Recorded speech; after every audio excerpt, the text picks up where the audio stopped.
Morning दोस्तों, welcome to AMC classes. आज है 15 अगस्त। तो 15 अगस्त से जुड़े हुए जितने भी इंपॉर्टेंट करंट अफेयर हैं वो आज हम इस वीडियो में डिस्कस करेंगे। साथ ही हर करंट अफेयर से जुड़ी हुई डिटेल्स इस वीडियो में बताई गई है, तो आप वीडियो को लास्ट तक जरूर देखें। साथ ही आज के करंट अफेयर का रिवीजन और लास्ट में मेरे द्वारा इसमें क्वेश्चन पूछा गया जिसका आंसर आपको कमेंट बॉक्स पर देना होगा। साथ ही दोस्तों, आप सभी को 15 अगस्त की हार्दिक हार्दिक शुभकामनाएँ। तो चलिए हम स्टार्ट करते हैं। सबसे पहले हम 15 अगस्त की मुख्य हाइलाइट जानते हैं क्या हैं। तो फर्स्ट है, भारत जैविक किसानों की कुल संख्या के मामले में किस स्थान पर है। नेक्स्ट है, लोकसभा में कौन सी भाषा पर नया कोर्स शुरू किया गया है। नेक्स्ट है, सेरेस क्या है जिसे नासा द्वारा हाल के एक अध्ययन में संदर्भित किया गया था। नेक्स्ट है, हाल ही में अमृत योजना के तहत राज्यों की रैंकिंग जारी की गई है, इसमें किस राज्य ने पहला स्थान हासिल किया है। नेक्स्ट है, किस देश ने Arrow two ballistic missile interceptor का सफल परीक्षण किया है। नेक्स्ट है, हाल ही में किस राज्य के खाजे, हरमल मिर्च और बिंदोली केले को जीआई टैग मिला है। तो चलिए हम स्टार्ट करते हैं। तो फर्स्ट क्वेश्चन है, भारत जैविक किसानों की कुल संख्या के मामले में किस स्थान पर है। तो भारत पहले स्थान पर है जैविक किसानों की कुल संख्या के मामले में, मतलब ऑप्शन बी जो है वो करेक्ट है। अब इससे जुड़ी हुई डिटेल्स जान लेते हैं दोस्तों क्या है। तो भारत जैविक किसानों की कुल संख्या के मामले में नंबर 1 है और जैविक खेती के तहत कुल रकबे की दृष्टि से 9वें स्थान पर है। तो ये कुल रकबे की दृष्टि से आप इसको इस प्रकार समझ सकते हैं कि एरिया वाइज, अगर एरिया वाइज देखें तो जैविक खेती के तहत भारत 9वें स्थान पर है एरिया वाइज। सिक्किम पूरी तरह से जैविक बनने वाला दुनिया का पहला राज्य बन गया है। तो याद रखिएगा, जो सिक्किम है वो जैविक बनने वाला दुनिया का पहला राज्य बना है। यही नहीं, त्रिपुरा और उत्तराखंड सहित अन्य राज्यों ने भी ठीक इसी तरह के लक्ष्य तय किए हैं। पूर्वोत्तर भारत पारंपरिक रूप से जैविक रहा है। यहाँ रसायन की खपत देश के बाकी हिस्सों की तुलना में काफ़ी कम है। नेक्स्ट, लोकसभा में कौन सी भाषा पर नया कोर्स शुरू किया गया है। तो ये किया गया है फ्रांसीसी भाषा पर लोकसभा में नया कोर्स शुरू किया गया है, मतलब ऑप्शन बी जो है वो करेक्ट है। अब इससे जुड़ी हुई डिटेल्स जान लेते हैं क्या है। तो लोकसभा ने कर्मचारियों और अधिकारियों के लिए शुरुआती स्तर पर नया फ्रांसीसी भाषा पाठ्यक्रम शुरू किया है। इस पाठ्यक्रम के तहत 57 अधिकारियों को पंजीकृत किया गया है। यह पाठ्यक्रम शुरू किया जा रहा है क्योंकि इंटरकनेक्टेड दुनिया में फ्रेंच भाषा का ज्ञान प्राप्त करना आवश्यक है। इस पहल को संसदीय अनुसंधान और प्रशिक्षण संस्थान लोकतंत्र द्वारा लागू किया जाएगा। भविष्य में लोकसभा में जर्मन, रूसी, स्पेनिश और अन्य महत्वपूर्ण विश्व भाषाओं में पाठ्यक्रम शुरू करने की योजना है। तो आगे चल के जो लोकसभा है वो जर्मन, रूसी और स्पेनिश जैसी अन्य भाषाओं पर भी पाठ्यक्रम शुरू करेगा। नेक्स्ट, सेरेस क्या है जिसे नासा द्वारा हाल के एक अध्ययन में संदर्भित किया गया था। तो सेरेस एक बौना ग्रह है, मतलब ऑप्शन बी जो है वो करेक्ट है। अब इससे जुड़ी हुई डिटेल्स क्या हैं वो जान लेते हैं हम। तो नासा के डॉन स्पेसक्राफ्ट के अनुसार सेरेस एक बौना ग्रह है जो मंगल और बृहस्पति के बीच मुख्य क्षुद्रग्रह बेल्ट में स्थित है। यह एक बंजर अंतरिक्ष चट्टान नहीं है। पहले यह माना जाता था कि बौना ग्रह बंजर है, लेकिन एकत्र किए गए आंकड़ों से पता चलता है कि यह एक पानी से भरपूर जगह है और खारे पानी का एक बड़ा और गहरा भंडार हो सकता है। वर्ष 2015 में डॉन अंतरिक्ष यान सेरेस पहुंचा जो पृथ्वी के चंद्रमा से बहुत छोटा था। तो याद रखिए, जो पृथ्वी का जो उपग्रह चंद्रमा है उससे भी बहुत छोटा है सेरेस, इसलिए इसे क्या नाम दिया गया है, बौना ग्रह नाम दिया गया है। नेक्स्ट, हाल ही में अमृत योजना के तहत राज्य की रैंकिंग जारी की गई है, इसमें किस राज्य ने पहला स्थान हासिल किया है। तो वो राज्य है उड़ीसा। उड़ीसा ने पहला स्थान हासिल किया है, मतलब ऑप्शन ए जो है वो करेक्ट है। अब इससे जुड़ी हुई डिटेल्स जान लेते हैं क्या है। तो आवास और शहरी मामलों के मंत्रालय ने हाल ही में अमृत योजना के तहत राज्यों की रैंकिंग जारी की है, इसमें उड़ीसा ने पहला स्थान हासिल किया है। अब हम अमृत जो है उसका पूर्ण स्वरूप देख लेते हैं क्या है। तो Atal mission for rejuvenation and urban transformation scheme इसका फुल फॉर्म है। इस योजना का उद्देश्य राज्य के शहरी क्षेत्रों में घरों में पाइप से जलापूर्ति प्रदान करना है। इस वर्ष उड़ीसा ने इस योजना के कार्यान्वयन में शीर्ष स्थान हासिल किया है। इसके बाद चंडीगढ़, तेलंगाना, गुजरात और कर्नाटक का स्थान है। अब उड़ीसा से जुड़े हुए अन्य करंट अफेयर्स क्या हैं वो देख लेते हैं। तो सरकारी भूमि की सुरक्षा के लिए अंतरिक्ष प्रौद्योगिकी और कृत्रिम बुद्धिमत्ता का उपयोग करने वाला भारत का पहला राज्य बना है उड़ीसा। उड़ीसा सरकार ने भूमिहीन किसानों को ऋण देने के लिए बलराम योजना शुरू की है। नेक्स्ट है, राज्य सरकार ने अग्निशमन सेवा ऑनलाइन पोर्टल लॉन्च किया है। नेक्स्ट है, उड़ीसा के मुख्यमंत्री नवीन पटनायक हैं, जिन्हें हाल ही में पेटा के द्वारा हीरो टू एनिमल्स अवार्ड से सम्मानित किया गया है। नेक्स्ट और भी कुछ करंट अफेयर हैं वो देख लेते हैं। तो भारत का सबसे लंबा बांध हीराकुंड बांध उड़ीसा की महानदी पर बना है। नेक्स्ट है, राज्य ने मधु बाबू पेंशन योजना के तहत ट्रांसजेंडर समुदाय को शामिल करने की घोषणा की है। अब राजधानी देख लेते हैं उड़ीसा की, तो वो है भुवनेश्वर। राज्यपाल हैं गणेशी लाल, मुख्यमंत्री हैं नवीन पटनायक। ये है उड़ीसा यहाँ पर। नेक्स्ट, हाल ही में किस राज्य के खाजे, हरमल मिर्च और मेंदोली केले को जीआई टैग मिला है? तो वो राज्य है गोवा। तो गोवा राज्य के खाजे, हरमल मिर्च, मेंदोली केले को जीआई टैग मिला है, मतलब ऑप्शन ए जो है वो करेक्ट है। अब इससे जुड़ी हुई डिटेल्स जान लेते हैं क्या है। तो गोवा के पारंपरिक त्योहारी मीठे पकवान खाजे, मसालेदार हरमल मिर्च और मेंदोली केले को भौगोलिक सांकेतिक रजिस्ट्री से भौगोलिक संकेत मतलब जीआई टैग दिया गया है। खाजे को क्लास 30 वाले खाद्य पदार्थों में और मोइरा केले को क्लास 31 के तहत जीआई टैग मिला है। अब जीआई टैग के बारे में समझ लेते हैं क्या है।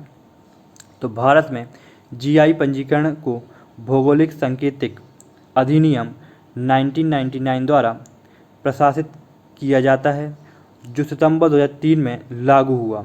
एक जीआई टैग उत्पादन को अवैध रूप से उपयोग करने से बचाता है और स्थानीय उत्पादों के समुदाय को लाभ सुनिश्चित करता है।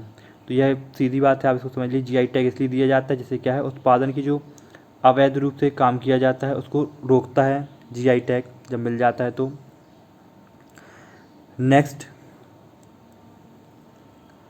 आप देख लेते हैं जीआई टैग में जो रजिस्ट्री होती है जीआई टैग के लिए, तो उसका मुख्यालय है चेन्नई, तमिलनाडु में। गोवा की राजधानी पणजी है। गोवा के राज्यपाल हैं सत्यपाल मलिक। गोवा के मुख्यमंत्री हैं प्रमोद सावंत। नेक्स्ट, किस देश ने एरो 2 बैलिस्टिक मिसाइल इंटरसेप्टर का सफल परीक्षण किया है? तो वो देश है इजराइल। इजराइल ने एरो 2 बैलिस्टिक मिसाइल इंटरसेप्टर का सफल परीक्षण किया है, मतलब ऑप्शन ए जो है वो करेक्ट है। अब इससे जुड़ी हुई डिटेल से समझ लेते हैं क्या है। तो इजराइल ने उन्नत मिसाइल रक्षा प्रणाली एरो 2 का सफल परीक्षण किया है। मिसाइल का विकास लेबनान और गाजा से दागे जाने वाले मध्यम दूरी के रॉकेटों के खिलाफ किया गया है। 2019 में संयुक्त राज्य अमेरिका और इजराइल ने संयुक्त रूप से अलास्का में सफलतापूर्वक एरो 3 का सफल परीक्षण किया है। इस प्रणाली को इजराइल एरोस्पेस इंडस्ट्रीज और अमेरिकी कंपनी बोइंग द्वारा विकसित किया गया था। अब देख लेते हैं इजराइल के प्रधानमंत्री, तो वो हैं बेंजामिन नेतन्याहू। राजधानी है यरूशलेम। मुद्रा है इजरायली शेकेल। नेक्स्ट, मूल्य निगरानी और संसाधन इकाई की स्थापना किस राज्य में होगी? तो मूल्य निगरानी और संसाधन इकाई की स्थापना होगी कर्नाटक राज्य में, मतलब ऑप्शन बी जो है वो करेक्ट है। अब इससे जुड़ी हुई डिटेल्स हम जान लेते हैं क्या है। तो केंद्रीय रसायन और उर्वरक मंत्री डीवी सदानंद गौड़ा ने कर्नाटक में मूल्य निगरानी और संसाधन इकाई की स्थापना की घोषणा की है। अब PMRU मतलब मूल्य निगरानी और संसाधन इकाई दवाओं की कीमतों की निगरानी करने, दवाओं की उपलब्धता सुनिश्चित करने, साथ साथ उपभोक्ता जागरूकता बढ़ाने में NPPA की सहायता करेगा। अब PMRU NPPA के सहयोग से के रूप में ज़मीनी स्तर पर सूचना एकत्र करने के तंत्र के साथ काम करेगा। अब देख लेते हैं कर्नाटक से जुड़े हुए अन्य करंट अफेयर क्या हैं। तो नोकिया कंपनी भारतीय विज्ञान संस्थान बेंगलोर में रोबोटिक्स लैब स्थापित करेगी। नेक्स्ट है मालगुडी संग्रहालय का उद्घाटन कर्नाटक राज्य में किया गया है। नेक्स्ट है सरकार ने बुनकरों के लिए नेकर सम्मान योजना शुरू की है। Online coaching platform get set go का शुभारंभ कर्नाटक में किया गया है। आस्था मित्र ऐप, कोरोना वॉच ऐप, मेघ संदेश ऐप कर्नाटक ने लॉन्च किए हैं। कर्नाटक में ही बुखार क्लिनिक स्थापित किया गया है। 18 जून को कर्नाटक में मास्क दिवस मनाया गया। बेंगलुरु के भारतीय विज्ञान संस्थान के सेंटर फॉर प्रोडक्ट डिज़ाइन और मैन्युफैक्चरिंग ने आँखों की पुतली से चलने वाले कंप्यूटर को विकसित किया है। नेक्स्ट है राज्य में लाइफ साइंसेज पार्क का शिलान्यास किया गया है। राज्य सरकार ने किसानों के लिए कास्यो इंडिया ऐप लॉन्च किया है। अब हम राज्यपाल राजधानी देख लेते हैं कर्नाटक की। तो कर्नाटक के राज्यपाल हैं वजुभाई बाला। कर्नाटक के मुख्यमंत्री हैं वीएस येदियुरप्पा। कर्नाटक की राजधानी है बेंगलुरु। मैप में कर्नाटक ये है, ये देखिए। नेक्स्ट, कौन सा मंत्रालय फिट इंडिया फ्रीडम रन का आयोजन करेगा? तो वो मंत्रालय है खेल मंत्रालय। तो खेल मंत्रालय द्वारा फिट इंडिया फ्रीडम रन का आयोजन किया जाएगा। मतलब ऑप्शन ए जो है वो करेक्ट है। अब इससे जुड़ी हुई डिटेल्स जान लेते हैं क्या है। तो युवा मामलों और खेल मंत्रालय द्वारा फिट इंडिया फ्रीडम रन का आयोजन किया जाएगा। यह 15 अगस्त से 2 अक्टूबर 2020 तक चलेगा। मंत्रालय भारत के 74वें स्वतंत्रता दिवस को चिन्हित करने के लिए 15 अगस्त से लेकर 2 अक्टूबर को महात्मा गांधी की 151वीं जयंती तक फिट इंडिया फ्रीडम रन का आयोजन करने जा रहा है। यह देश का सबसे बड़ा अभियान होगा जिसमें कोविड-19 प्रोटोकॉल का पालन करते हुए आम जनता के बीच फिटनेस को प्रोत्साहित करने का लक्ष्य रखा जाएगा। तो याद रखिए जो स्वतंत्रता दिवस है वो 74वें नंबर का स्वतंत्रता दिवस है और गांधी जी की 151वीं जयंती मनाई जाएगी 2 अक्टूबर को। नेक्स्ट, कौन सी बीमा कंपनी ने लैप्स पॉलिसीज़ को दोबारा चालू करने के लिए विशेष योजना शुरू की है? तो वो कंपनी है life insurance corporation of India, मतलब LIC। तो LIC द्वारा लैप्स पॉलिसीज़ को दोबारा चालू करने के लिए विशेष योजना शुरू की गई है। मतलब ऑप्शन डी जो है वो करेक्ट है। अब इससे जुड़ी हुई डिटेल्स क्या हैं वो देख लेते हैं। तो भारतीय जीवन बीमा निगम कंपनी LIC ने लैप्स पॉलिसियों को फिर से चालू करने के लिए स्पेशल रिवाइवल कैंपेन नामक विशेष योजना शुरू करने की घोषणा की है। यह अभियान 10 अगस्त से 9 अक्टूबर तक चलाया जाएगा, जिसके दौरान ग्राहक अपनी लैप्स पॉलिसीज़ को दोबारा चालू कर सकते हैं। अब LIC का मुख्यालय कहाँ है? तो वो है मुंबई, महाराष्ट्र में। LIC के अध्यक्ष हैं MR कुमार और LIC की स्थापना 1 सितंबर 1956 को हुई थी। नेक्स्ट, किस नाम से एक अपतटीय गश्ती पोत को लॉन्च किया गया है? तो किस नाम से लॉन्च की गई है एक अपतटीय गश्ती पोत? तो उसका नाम है सार्थक। सार्थक नाम से लॉन्च की गई है। मतलब ऑप्शन ए जो है वो करेक्ट है। अब इससे जुड़ी हुई डिटेल्स देख लेते हैं हम क्या हैं। तो समुद्री सुरक्षा बढ़ाने के लिए तटरक्षक बल द्वारा तैनात 5 अपतटीय गश्ती पोत की श्रृंखला में सार्थक चौथे स्थान पर है। इसे मेक इन इंडिया दृष्टिकोण के अनुरूप गोवा शिपयार्ड लिमिटेड द्वारा स्वदेशी रूप से डिज़ाइन एवं निर्मित किया गया है। यह जहाज़ अत्याधुनिक नेविगेशन एवं संचार उपकरण, सेंसर और मशीनरी से सुसज्जित है। इस जहाज़ को राष्ट्र के समुद्री हितों की सुरक्षा के लिए तैनात किया गया है, जिनमें अनन्य आर्थिक क्षेत्र की निगरानी, तटीय सुरक्षा और तटरक्षक चार्टर में निहित अन्य कर्तव्य शामिल हैं। अब हम देख लेते हैं कि अनन्य आर्थिक क्षेत्र होता क्या है, आखिर इसको समझ लेते हैं। तो अनन्य आर्थिक क्षेत्र बेसलाइन से 200 नॉटिकल मील की दूरी तक फैला होता है। इसमें तटीय देशों को सभी प्राकृतिक संसाधनों की खोज, दोहन, संरक्षण और प्रबंधन का संप्रभु अधिकार प्राप्त होता है। तो ये कहलाता है अनन्य आर्थिक क्षेत्र। नेक्स्ट, अब चलिए हम आज के करंट अफेयर का क्विक रिवीजन करते हैं। तो भारत जैविक किसानों की कुल संख्या के मामले में किस स्थान पर है? तो ऑप्शन बी, मतलब पहले स्थान पर। नेक्स्ट है, लोकसभा में कौन सी भाषा पर नया कोर्स शुरू किया गया है? तो भाषा है फ्रेंच, मतलब फ्रांसीसी भाषा पर शुरू किया गया है। नेक्स्ट, सेरेस क्या है जिसे नासा द्वारा हाल के एक अध्ययन में संदर्भित किया गया था, तो वो एक बौना ग्रह है, सेरेस। नेक्स्ट, हाल ही में अमृत योजना के तहत राज्यों की रैंकिंग जारी की गई है, इसमें किस राज्य ने पहला स्थान हासिल किया है, तो वो राज्य है ओडिशा। नेक्स्ट, हाल ही में किस राज्य के खाजे, हरमल मिर्च और मेदोली केले को जीआई टैग मिला है, तो वो राज्य है गोवा। किस देश की Arrow two ballistic missile interceptor का सफल परीक्षण किया है, तो वो है इजराइल। नेक्स्ट है, मूल्य निगरानी संसाधन इकाई की स्थापना किस राज्य में होगी, तो वो राज्य है कर्नाटक राज्य में होगी। नेक्स्ट है, कौन सा मंत्रालय फिट इंडिया फ्रीडम रन का आयोजन करेगा, तो वो है मंत्रालय खेल मंत्रालय।